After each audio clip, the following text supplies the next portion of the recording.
for people to join in. Yeah. Um, let's share the link. Okay. Good evening. My name is Kwelmi Oladeji. My name is Kwelmi Oladeji. We're going to be talking on a very important topic today. One of the things I have discovered in the political sector or in the political space is the fact that one of the things that is a necessity a lot of time is resources, right? We say that politics is very weighty, right? There's a cost of doing politics, and there's a price to be made for these expenses that comes from the reality of doing politics. And very briefly, we're going to be talking about political capital, right? And I'm going to go right straight into it. I'm trying to give a little bit of time for people to join in, right? For people to join in. Yeah. So for people to join in, a little bit of time for people to join in. Yeah. Okay.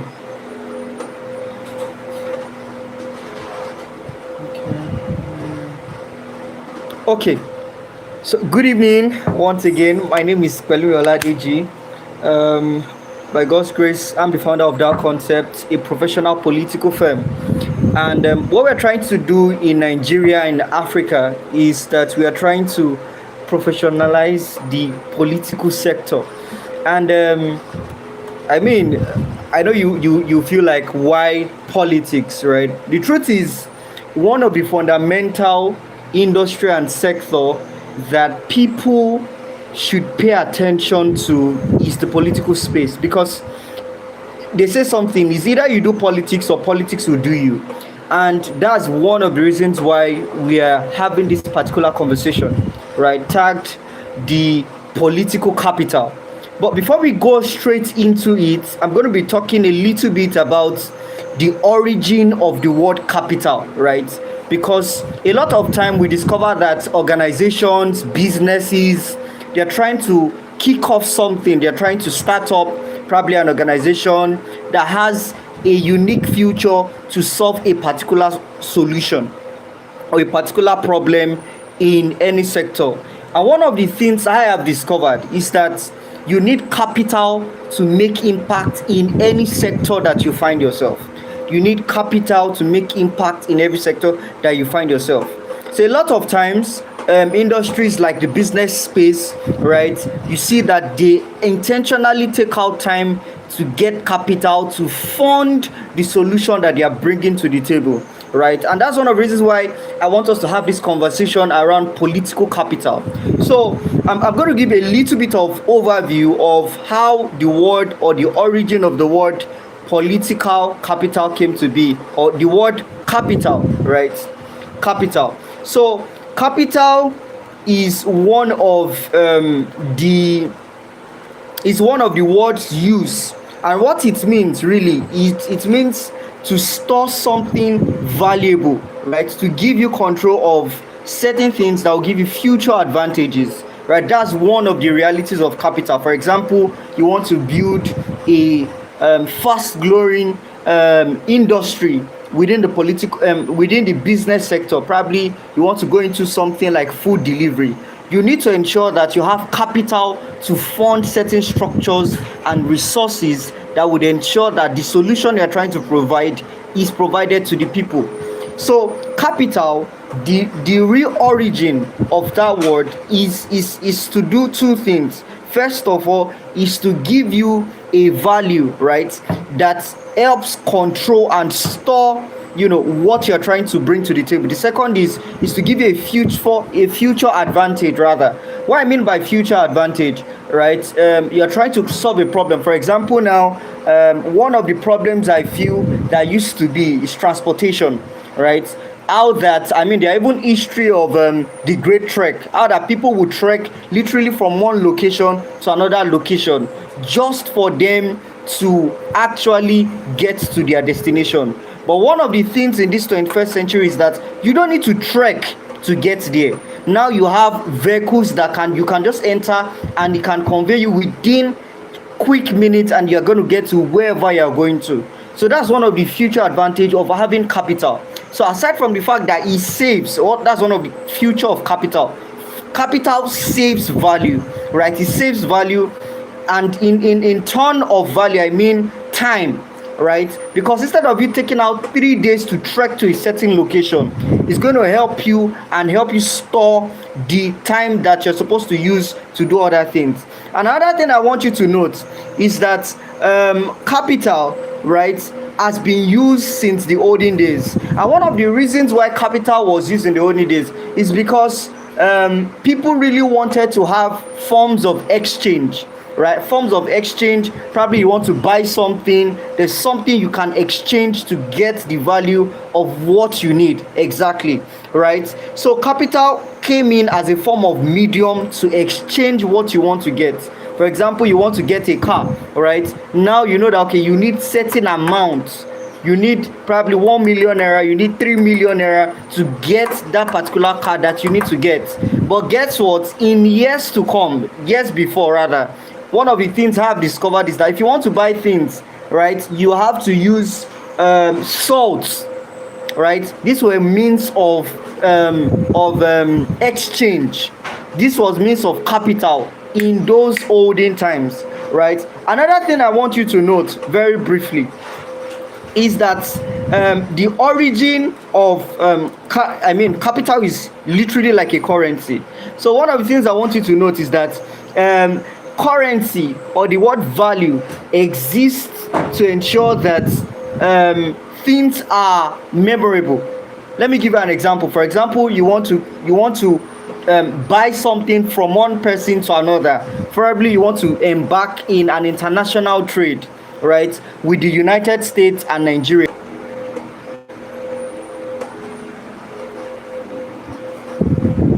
So sorry. So I was saying that you need to ensure that you have the capital network that you need. For example, the same currency that is approved in Nigeria cannot be approved in the United States. So the same way it is acceptable for people to use it to buy something, it doesn't mean that the money is fake. It actually means that there's a place or there's a system where that currency is effective.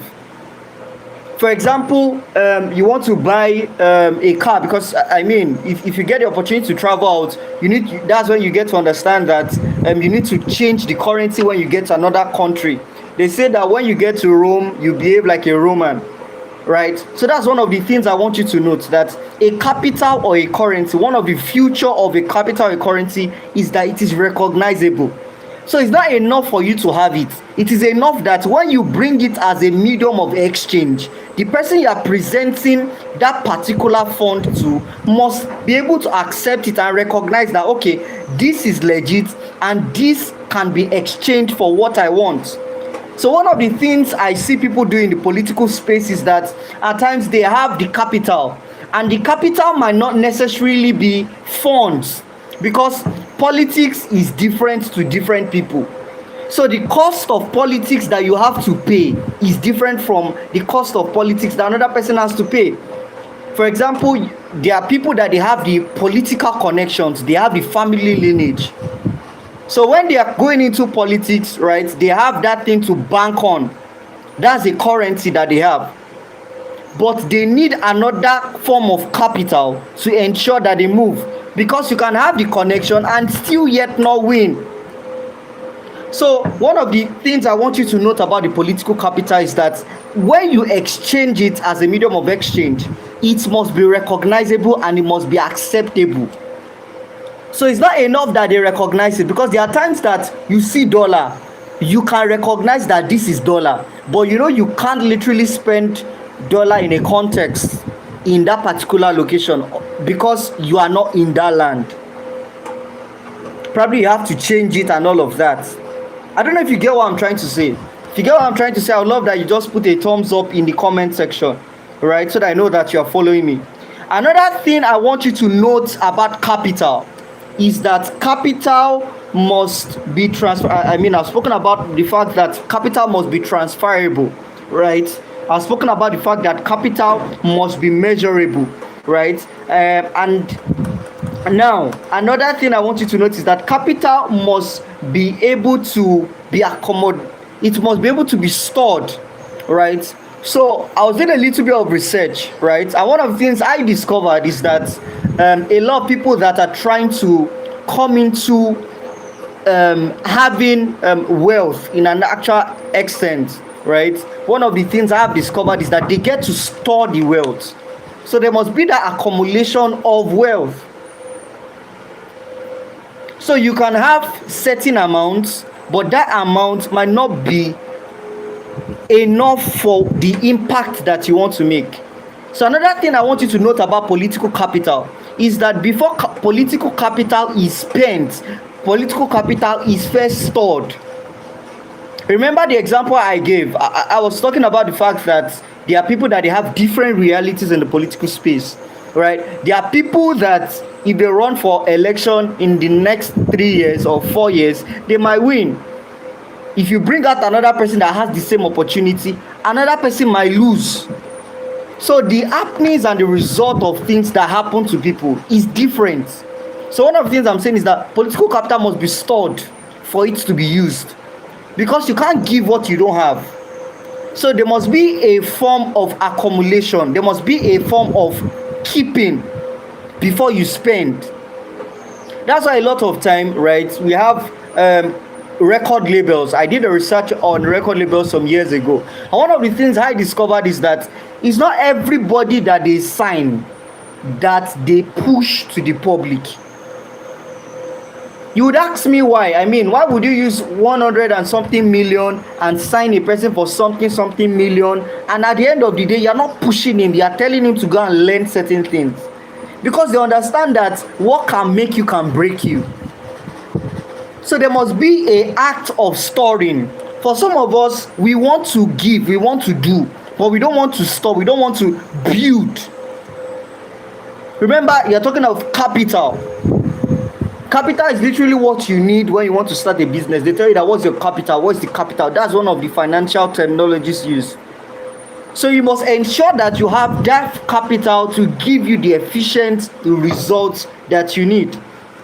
Right? I'm trying to look at time. I want us to just spend about 30 minutes. Right? Okay. So I was going to share an experience, right? I had of a particular person that really was passionate about doing politics, right? And the person had spent a certain amount of time in preparation. So one of the things I came to term with is that there's a difference between preparation and planning in politics. So preparation is literally where you plan. You know, there's active planning because you begin to do what you're already planning. Then planning rather is where you just map out the strategies of what you're going to do. So I mean, there was a person like that was prepping to run for a particular office, right, in the country, and we had conversations and all of that. But with my little bit of time, I had seen that the person had not invested the impact or the input that would lead to the results that, you know, he or she wanted. Because a lot of times, one of the things that politicians or political leaders don't want to hear is that it's not your time.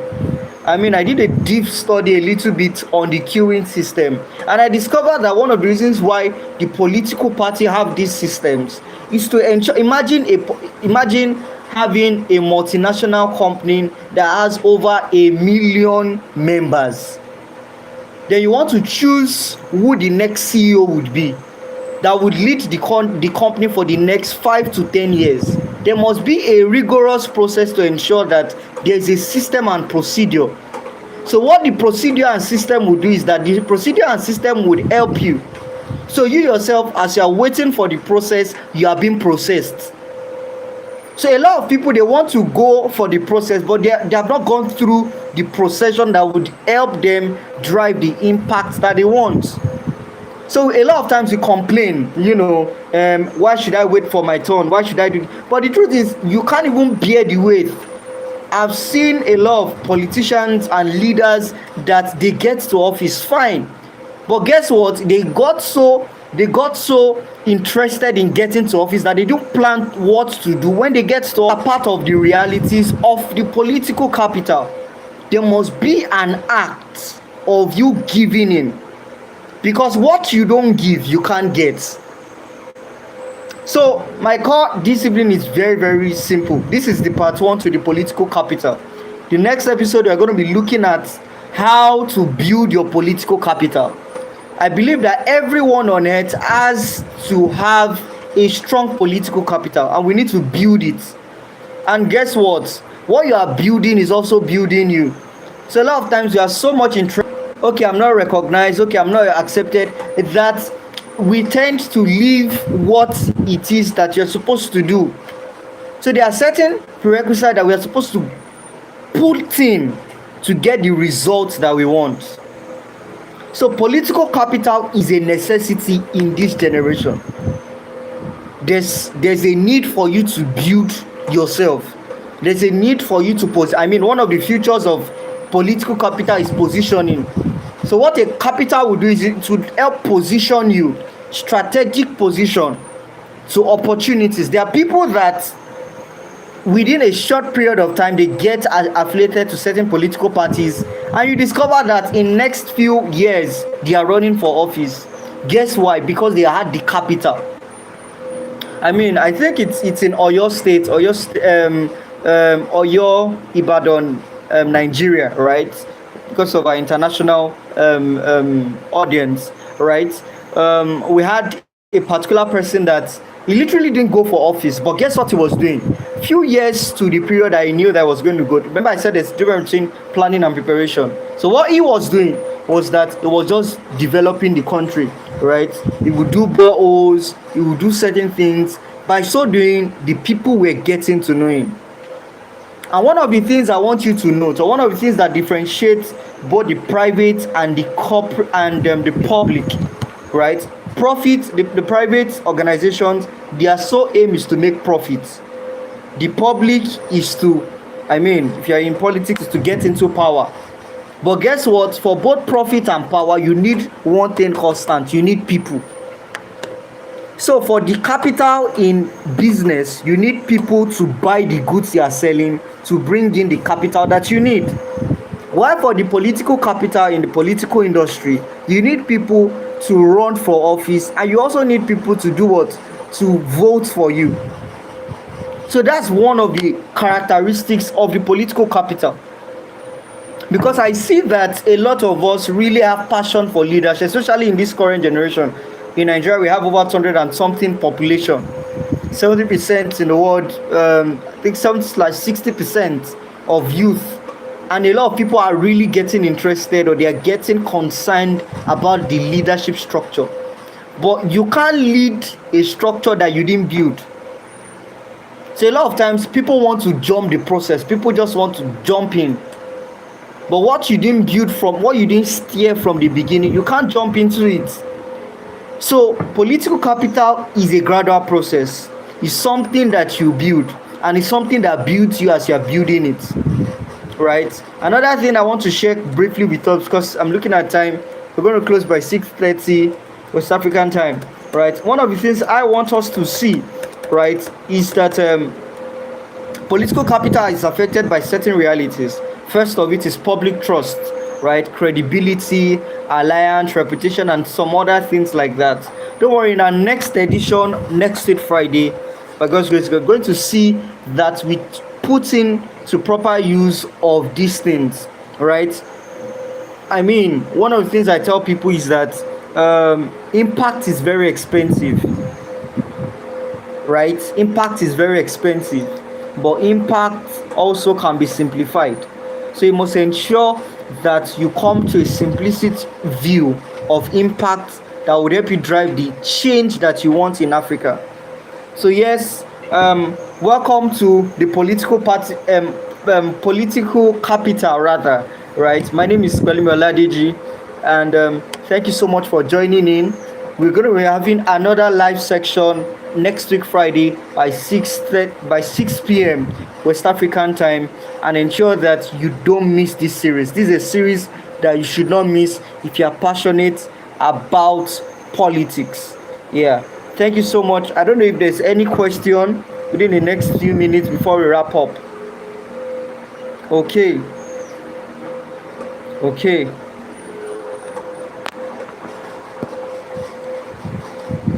Okay. Yeah. Okay. Thank you so much, guys. God bless you, and God bless the Federal Republic of Nigeria, Africa, and wherever country you're joining in from. Yeah. Bye. Cheers.